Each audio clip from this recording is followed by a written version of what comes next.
Well, howdy there, Internet people. It's Bo again. So, today we are going to talk about how intelligence failures occur. Why there are times when the intelligence community comes out and says, this is what's going to happen with a high degree of certainty. This is our assessment. And they are wrong. And they're way wrong. And they had the information to know they were wrong, but for some reason it wasn't applied. So, we're going to talk about how that occurs. There are four main factors to this. The first is something you heard a lot after Iraq. Groupthink. Now, groupthink really means two different things. There are two really prevalent methods of this occurring that leads to an intelligence assessment failure. The first is the one that everybody knows about, most people know about. It's where all of the people making assessments, they all talk to each other.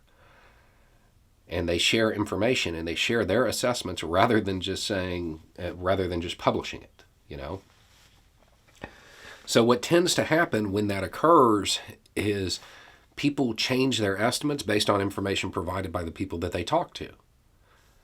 The problem with that is that it doesn't always go to the most accurate. It goes to the person in that group of people who are talking about it who is the most persuasive, and they may not be right. So then you get a whole bunch of estimates all saying the same thing, and they're wrong. It's because they all talk to each other, and basically they all copied from one person who was persuasive about their assessment, their estimate. You see this a lot. And the only way to guard against this is to mute people. I have a video because somebody after Afghanistan asked about Malcolm Nance. And I'm like, I don't know what he said. I don't listen to him. And it's because he's actually pretty good when it comes to forecasting what's going to occur. He actually has a pretty good record when it comes to that. So I don't listen to him because I don't want him to influence what I'm going to say. It's worth noting that prior to hostility starting in Ukraine, I was like, yeah, I think people are underestimating the Ukrainian military. He was like, they're underestimating them, and it's going to be bad for the Russians from the start. I have it on very good authority that he does the same thing. He blocks people out. He doesn't listen to them. So that's one method of groupthink, and that's the way to correct it. You don't share it. You don't talk to other people. You use your information. Another way this happens is using other people's assessments and estimates to make yours. In this case, if you look, most estimates had a number for functional infantry fighting vehicles, armored cars, stuff like that, right? But that estimate, that was 13 years old. A lot of them had degraded since then. But that wasn't included because rather than looking for the newest, freshest information, people went with the most cited, which also happened to be the oldest. So standing on the shoulders of people who created estimates before and using that to make your own isn't not the best route, because things change.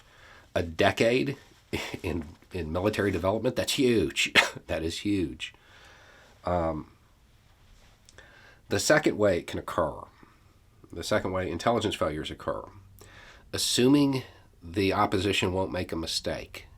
This is one I do all the time. Assuming that they know better than to do something that should be obvious that it's the wrong move. It's really based on the assumption that they have the same information you do. When we're talking about the airdrops, initially I was like, yeah, somebody told me this was a possibility. I don't think they're going to do that because it's a horrible move. But they did do it. They just didn't know it was going to be a horrible move. That's another one that can lead to bad consequences, especially if you're not a commentator, but you're actually producing these kind of estimates for defense. That could lead to an airfield being undefended when it really should be. The third one is not understanding the opposition's applied doctrine. The applied doctrine, not their public doctrine. You had a whole lot of people during this talking about Russia's new doctrine, what they say that it is. The problem is we've never actually seen them apply that. It's not their real doctrine. That's just like a paper. Comparatively, it would be like a paper published at the War College. Sure, it's in their library, but it's not actually what they use. They have no track record of using that, so you can't base your estimate on that. This was the source of the idea that Russia was holding stuff in reserve, because they have a doctrine that says that they might do something like that they may use this method to try to keep people off balance in that way. The problem is we've never actually seen them do it, so you can't count on that. Be aware of it, but you couldn't count on it. And then the fourth one is political pressure.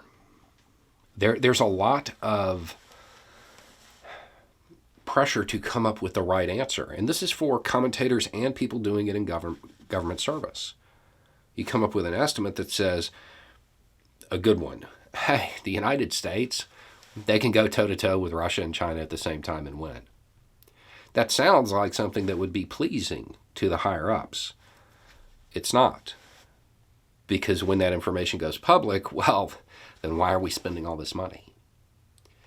So there's an incentive to come up with an estimate that makes it a little bit more evenly matched.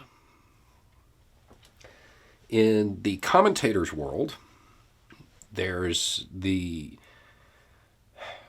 concern with having a bad take. The concern with putting information out there that their audience rejects and says, no, that's not what's going to happen. Luckily, this isn't something I really have to contend with, but I know there's a lot of people who do. There's a lot of people who have built audiences that view the world in a binary, good, bad, and they want certain estimates to reinforce that. But that's not reality.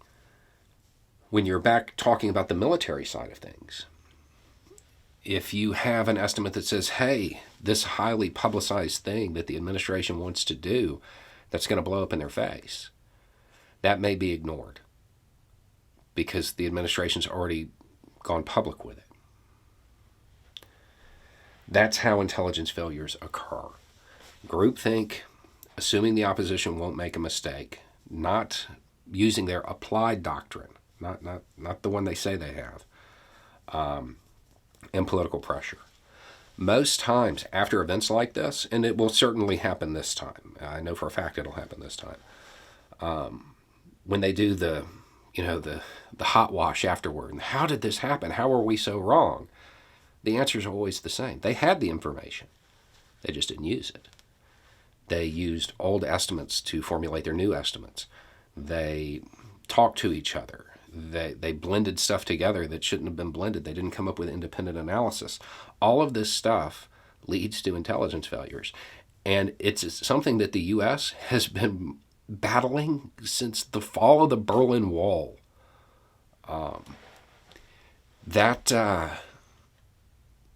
habit of just making these mistakes over and over and over again, it's an American tradition at this point.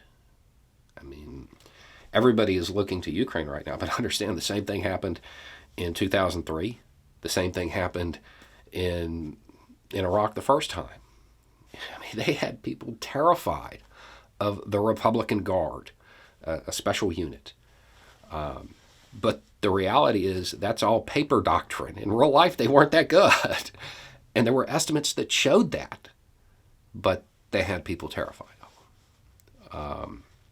And it goes back even further than that. This is a long-running thing.